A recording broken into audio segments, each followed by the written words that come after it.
তাই সবাই খিচুড়ি ঘরে চলে গেলাম। তো এখন প্যাকেটটাকে আনবক্সিং করব। দেখুন সবাই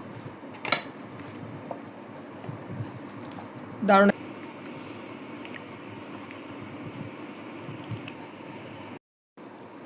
আজকে ঈদ শপিং করতে গিয়ে হঠাৎই সবার মনে পড়লো যে তেহারি নিয়ে যাওয়া যাক। তাই সবাই খিচুড়ি ঘরে চলে গেলাম। তারপর সেখান থেকে পাশে সবার জন্য তেহারি পার্সেল নিয়ে আসলাম। তো এখন প্যাকেটটাকে আনবক্সিং করব। আর এখানে সালাদ ছিল এই পার্সেলের সঙ্গে। দেখুন সবাই যার যার পার্সেল নিয়ে বসে পড়েছে। আমি এখন কিছুক্ষণের মধ্যে বসে পড়ব। দেখুন আমি প্যাকেটটি খুলে নিয়েছি, এখন প্লেটের মধ্যে ঢেলে নেব।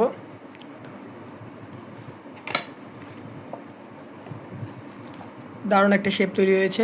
এখন আমি টেস্ট করব কেমন লাগে।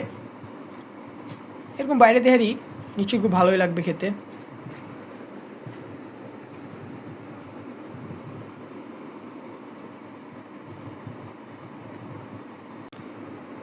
এখন পাশে সালাদ, লেবু, মরিচ নিয়ে নিচ্ছি।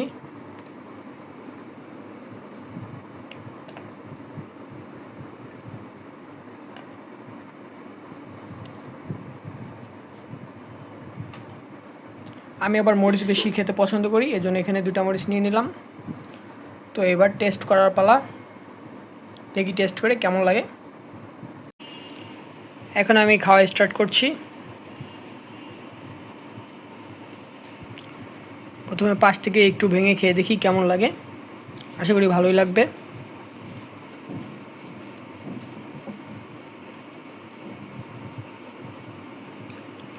খুবই সুস্বাদু এবং মজাদার লাগছে।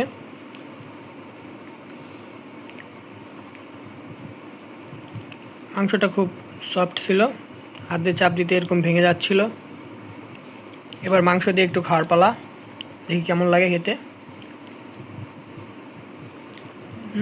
দারুণ, ইয়াম্মি।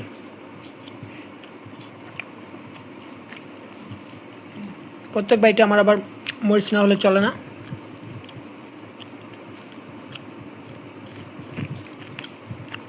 খুবই মজাদার। আমার যে কোনো ধরনের বাইরের তেহারি, খিচুড়ি ঘর বলেন, হাজি রান্না, বিরিয়ানি বলেন, আমার খেতে খুব পছন্দ। তেহারিটি খেয়ে বোঝা যাচ্ছে যে এটি নিঃসন্দেহে সরিষার তেল দিয়ে রান্না করা হয়েছে। আর সরিষার তেল দিয়ে তেহারি রান্না করলে খেতে খুব দারুণ লাগে। খেলেই বোঝা যাচ্ছে যেটি সরিষার তেলের তৈরি। তেহারি মানেই সরিষার তেল। তো খুবই সুন্দর।